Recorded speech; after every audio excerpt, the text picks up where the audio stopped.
और दोस्तों, ये कहानी है राजस्थान के कोटा शहर की एक खौफनाक घटना की। जिंदगी एक पहिए की तरह है जो घूमता रहता है। जहाँ की चीजें शुरू होती हैं वहां पे वापस आके थम जाती हैं। बिल्कुल उसी राह पर, उसी मोड़ पर हमें फिर छोड़ देती हैं, क्योंकि जिंदगी का हर पल हमारे कर्म और नियति से जुड़ा हुआ होता है। यह कहानी राजस्थान के कोटा शहर से जुड़ी एक सच्ची घटना से प्रेरित किसी के असफल प्यार और प्रतिशोध की है। सपना सलोनी और उनके मासूम दोस्तों की दास्ता जो समय के दुष्ट चक्र में फंस गए और उस मोड़ पर आके थम गए जहां मौत उनका इंतजार कर रही थी। राणा साहब एक बहुत अमीर और आलीशान हवेली का मालिक था।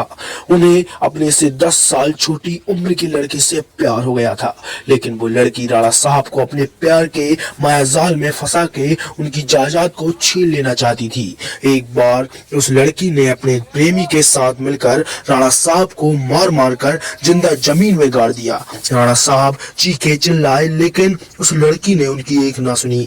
बाद में राणा साहब ने मरते मरते शाप दिया कि मैं किसी को नहीं छोड़ूंगा, हर प्रेमी को मार दूंगा। जिस तरह मेरे साथ धोखा हुआ, मैं हर प्रेमी को मिटा दूंगा, मैं सबको मिट्टी में मिला दूंगा।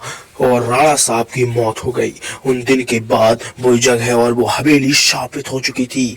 वहां जो भी जाता था वो कभी भी वापस नहीं आता था। आज भी राणा साहब की प्रेतात्मा वहां घूमती रहती है। कुछ दिनों के बाद उस हवेली में एक प्रेमी कपल वहां पे घूमने के लिए आए। सपना और रजत, उन दोनों की सगाई हो चुकी थी, लेकिन शादी करनी बाकी थी। सपना अपने घर में किसी को कुछ बताए बिना रजत के साथ आई थी। सपना और रजत मजाक मस्ती में उस जगह पहुंच गए जहां पर राणा साहब जो जिंदा दफन कर दिया गया था।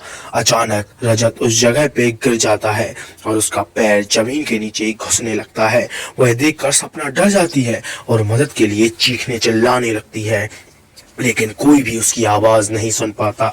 सपना जब उस हवेली में मदद के लिए जाती है तो वहीं उसे किसी की होने की आभास होता है। उसी वक्त तुरंत सपना गिर जाती है और उसका पैर पकड़कर उसी जगह पर खींच लिए जाता है जहां राणा साहब और रजत दफन हुए थे। बाद में सपना भी उसी जगह पर दफन हो जाती है। कुछ दिन बाद जब सपना अपने घर नहीं पहुंचती, तब उसकी बहन सलोनी और पति शमीर के कुछ मित्रों के साथ उसे ढूंढते ढूंढते उस हवेली पर पहुंच जाते हैं। शमीर एक पैरानॉर्मल एक्टिविटी का एक्सपर्ट है। जब वो सब उस हवेली पर पहुंचे तब समीर को पता चल गया था कि यहाँ पे किसी बुरी आत्मा का वास है। उसने सबको सूचित कर दिया। उसी रात को उन सभी के साथ कुछ अजीब गरीब घटनाएं होने लगती हैं, जैसे कि नल से पानी टपकना, अपने बेडरूम में मिट्टी का आ जाना, रूम की खिड़की या अपने आप हिलने लगना, किसी के रोने की और चिल्लाने की आवाज आना। यह सब देखकर वे सभी डर जाते हैं और उनमें से एक भागने की कोशिश करता है, लेकिन राणा साहब की प्रेतात्मा उसे भी जिंदा दफन कर देती है। दूसरे दिन जब उन लोगों को पता चलता है कि उनका एक साथी गायब है, तब वे लोग और डर भी जाते हैं। लेकिन समीर बताता है कि हमें यहाँ से बाहर निकलना है और हमें इस आत्मा को बुलाना होगा और उससे पूछना होगा कि वो आखिर चाहती क्या है। डर के मारे सभी लोगों ने समीर की बात मान ली और आत्मा को बुलाने के लिए तैयार हो गए। समीर ने एक रूम में सभी तैयारियां कर ली और बताया कि जब तक हम आत्मा की पूरी जानकारी नहीं जान लेते तब तक कोई इस रूम से बाहर नहीं जाएगा, और कुछ भी हो जाए कोई किसी का हाथ नहीं छोड़ेगा। तभी समीर ने तंत्र मंत्र से आत्मा को बुलाना शुरू कर दिया। कुछ ही देर तेज पवन और बिजली के साथ राणा साहब की आत्मा उस रूम में आ गई। समीर ने उस आत्मा से बात की, आखिर तुम चाहते क्या हो? तो लोगों को क्यों मार रहे हो? कौन है तुम? कौन हो तुम? राणा साहब की आत्मा ने कहा, निकल जाओ यहाँ से, मैं किसी को भी नहीं छोड़ूंगा, सब मारे जाएंगे, जो भी यहाँ आए या गया उन सबको मार दूंगा। इतना कहकर वो आत्मा चली गई।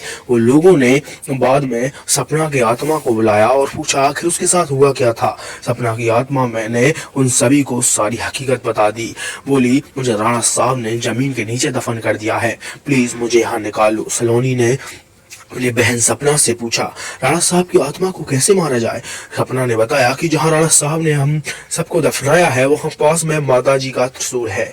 इस त्रिशूल के से राणा साहब की आत्मा को मारा जा सकता है और इस महल को उनकी जंगल से बचाया जा सकता है। इतना कहकर सपना की आत्मा वहां से चली गई। समीर सलोनी और बाकी दोस्तों लोग तुरंत उस जगह पे गए जहां राणा साहब को दफनाया गया।